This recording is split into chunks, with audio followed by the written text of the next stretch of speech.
Life has been an exhausting whirlwind, with both my husband and I juggling demanding jobs that left us drained to the core. The weight of responsibility pressed upon our weary shoulders, leaving us yearning for a break that seemed forever out of reach. It had been weeks since we had a moment to ourselves, let alone quality time together as a couple. The sun had set as we sat at opposite ends of our worn out couch. The silence between us was palpable, heavy with unspoken frustrations. Another late night at the office, huh? I missed you today. How was your day? Don't even ask, Mia. It was a nightmare. I've been working nonstop trying to meet all the deadlines. I barely had time to breathe. I'm so sorry about that, James. It's just that I feel like we're drifting apart. We barely see each other anymore. And when we do, you're always preoccupied. I can't remember the last time we had a proper dinner together. Well, what do you want me to do, Mia? Starve to death? You know we have bills to pay and responsibilities to fulfill. It's not like we have the luxury of taking off and enjoying ourselves. Wow, the hurtful sting of his dismissive tone echoed in my ears, and I couldn't help but feel a lump forming in my throat. You don't have to give me such an attitude. Despite the long hours and endless deadlines I have to work for on my end, I still make an effort to be there for you, to show you love and affection, but it feels like you're pushing me away. I really don't want to talk about this right now. The room fell into an uncomfortable silence, the weight of our unspoken desires hanging in the air. I longed for the days when we would laugh and talk for hours on end. As we sat side by side on the couch, scrolling mindlessly through our phones, a notification pinged, grabbing our attention. Oh, His sudden utterance instantly sparked curiosity. Why? What is it? He furrowed his brow, peering at the screen of his phone before opening the mail. As he scanned the content, a hint of wonder crept into his expression. escape to paradise free vacation to the Maldives. What do you mean? Can I get a little more context here? It's from my company. They're offering a free vacation to the Maldives for one lucky employee and their family, and I won. We're going to the Maldives. My heart skipped a beat after he said that, a glimmer of hope flickering within me. Aside from us being able to escape from our responsibilities, I knew this could be our chance to reconnect as lovers. The Maldives had always been our dream destination, a place we had longed to visit together. I can already imagine the allure of pristine beaches, crystal clear waters, and moments of uninterrupted bliss, as if we are already there. That's incredible, James. When is it? Let me check. It's tomorrow. My excitement turned into a bit of a panic. What? That's so sudden. Are they allowed to do that? They should have given the prize weeks ago. Don't be such a buzzkill, Mia. We don't really get to complain, do we? Just be grateful. James got offended, but I do have a point, right? We spent the next hour planning, discussing all the amazing things we would do, and the memories we would create in that tropical paradise. As the day drew to a close, our anticipation reached its peak. Bags were packed, passports were ready, and we couldn't help but feel the electric excitement in the air. Today was the day we would embark on our much anticipated vacation. It's a good thing I don't have to work tomorrow. I don't want to be the first person to pull the godsend blessing away from us. Little did we know that the joyous anticipation would be tinged with a touch of sadness. Just as we were about to retire for the night, the phone rang. James picked up the call, his face turning grave with each passing moment. He listened intently as a voice on the other end relayed distressing news. He ended the call, his hands trembling slightly, and turned to me. What's wrong? Mia, that was the hospital. They said my mother's condition has taken a turn for the worse. I'm so sorry about your mother. I'm pretty sure the doctors at the hospital will do their very best to. Man, I've been looking forward to this vacation all my life. I was taken aback by James's priorities. You would think he would be more worried about his mother, but no. He's more concerned about the vacation, which I understand in a way. It truly is an unfortunate timing. I tried to circle back to the more urgent news. James, I understand how much this vacation means to you, for us even, but please, think about your mother. She's in the hospital fighting for her health. We can't simply disregard her struggles and go on as if nothing's happening. I know, but come on. Don't you think we deserve this? It's our chance. It's Maldives. I know it's not an easy decision to make, but we need to put our family first, especially during times of crisis.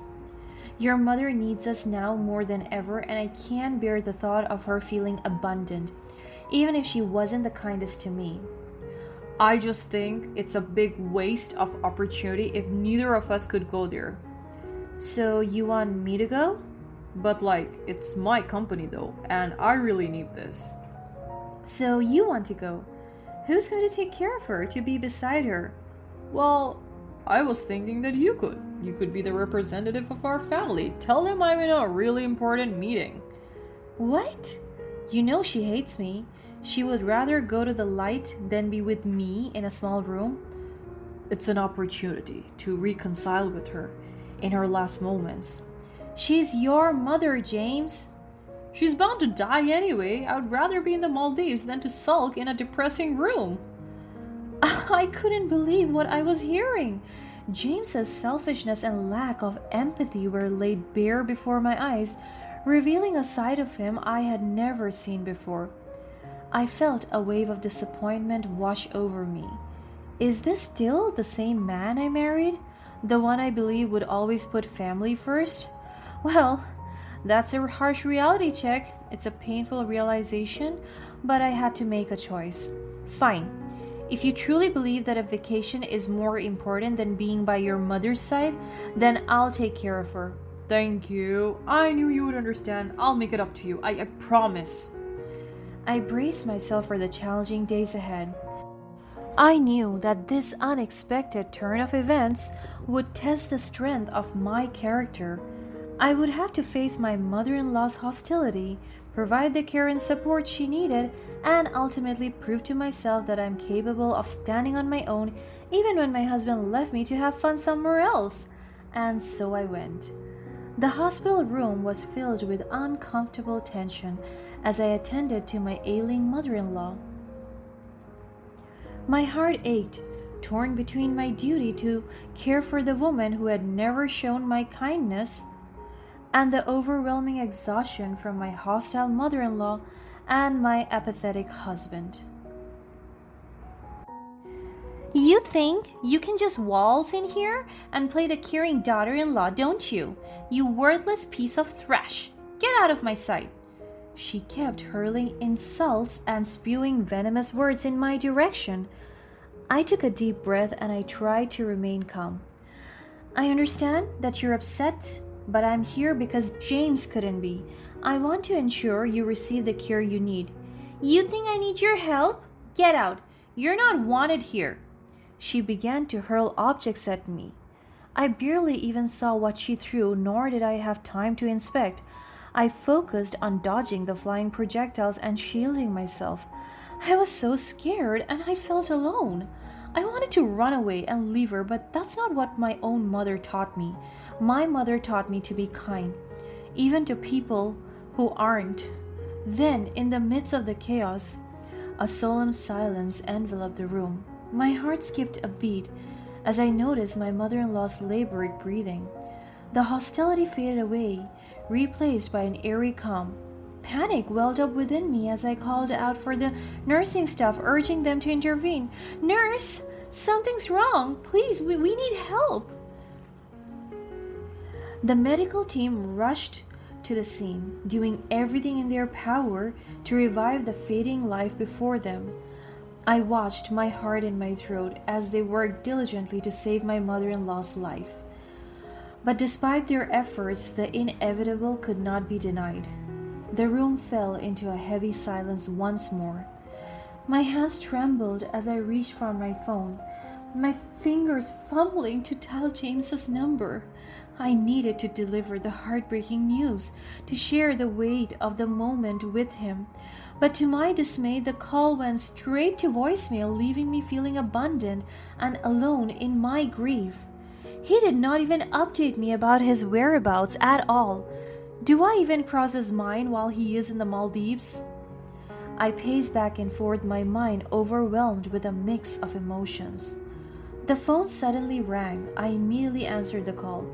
James, thank goodness you called. I have some sad news. Your mother, she's...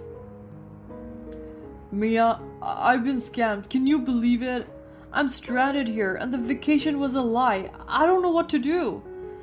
My breath caught in my throat as his words sank in. Here I was, grieving the loss of his mother, and all he could focus on was his own misfortune. I still tried to help him. James, I'm so sorry about the vacation being a scam. I know how much we have been looking forward to that. Perhaps report it to the authorities and see if there is any chance of recovering the money we spent. But right now, we have a more pressing matter to address. Your mother passed away, James. What? Are you serious? When did this happen? It happened a while ago. I tried calling you earlier, but you didn't answer. I can't believe this is happening. We haven't even talked about the inheritance yet. Do we know anything about that? I was taken aback by James's reaction. His apathetic and selfish attitude in the face of his own mother's passing sent shivers down my spine. How could he be so indifferent to the loss of a loved one? It scared me to think that he could treat me the same way when I'm old and on my own deathbed. My mind wandered back to the times when his mother showered him with love and kindness, always considering him her favorite son. I expected James to be shattered, to show some sign of grief and care for the woman who had given him so much. But instead, he remained distant and cold, consumed by his own desires. How could you even be thinking about that right now? Your mother is dead. Please show some empathy and respect. What do you want, Mia? You're just piling on to the problems I already have. Can't you see I'm dealing with enough right now? He doesn't even know how traumatic it was to be in the same hospital room with his mother. Does he even care to know? He never once checked up on me, and he knows how deathly angry his mother is towards me. I'm sorry, James. Your mother deserves to be mourned and remembered. Right now, it's really scary how you don't even care a bit about her. What is your problem? Maybe you're just bitter and jealous that you didn't get to go on the Maldives trip. Is that why you're making such a big deal out of it? Remember, it was a scam anyway. This has nothing to do with the Maldives, James. It's about your attitude towards all the things that happen. Would you even call me if the vacation was not a scam? You're such a crybaby. Fine, if you want a divorce, go ahead. Just another problem for me to deal with. I don't need you anyway. When I come home, I'm claiming the inheritance and I won't be sharing a penny with you. As his words hung in the air, I realized that I couldn't continue life with someone who lacked compassion and failed to prioritize what truly mattered. I pushed through with the divorce because I couldn't bear the thought of being married to such a callous man. It was the right choice for my own well-being. Months had passed since that fateful day at the hospital when my mother-in-law took her last breath. The divorce proceedings were underway, and I had been slowly rebuilding my life, seeking solace in the support of loved ones and the strength within myself. James, on the other hand, seemed to be consumed with bitterness and regret. After the passing of my mother in law, James was left wondering about the inheritance. He called me, hoping to find some answers. Hey, Mia, did anyone contact you about the inheritance? I haven't heard anything yet. They might have mixed up our contact numbers. No, James, I haven't received any updates either. I'm sure they will reach out to you soon and you can get on with your life as a rich single man. Just as I finished the call, the doorbell rang. I went to answer it, and to my surprise, it was the executor of my mother in law's will. Good day. Are you Mia? Yes, that's me. How can I help you? I'm here on behalf of the mother in law's estate. I have some news to share with you. Oh, sorry. James is not here with me. According to the mother in law's will, she bequeathed her entire estate to the person who, in her final days, provided her with personal care, support, and companionship. It stated that whoever this person is will be deemed the last caregiver and the recipient of her inheritance. We investigated and interviewed individuals at the hospital and discovered that the terms unmistakably points to you as the rightful and sole beneficiary. The news somehow reached James, as he has been calling my phone relentlessly. He's probably hoping for a chance to mend our relationship or get a share of the inheritance, but unfortunately for him, I have already grown wise to his patterns of manipulation and insincerity, which is why I remain firm with my decision to move forward without him. The consequences of his apathy and selfishness had finally caught up with him. As for my mother in law, she probably never imagined that her inheritance would land in my hands alone. That's also probably why she tried her hardest to push me away moments before her death. With the weight of the truth finally lifted off my shoulder, I couldn't help but feel a surge of empowerment. It wasn't just about the financial compensation, it also symbolized a validation of my worth and liberation from the toxic dynamics of that family. Now, I know for sure that killing people with kindness is always the way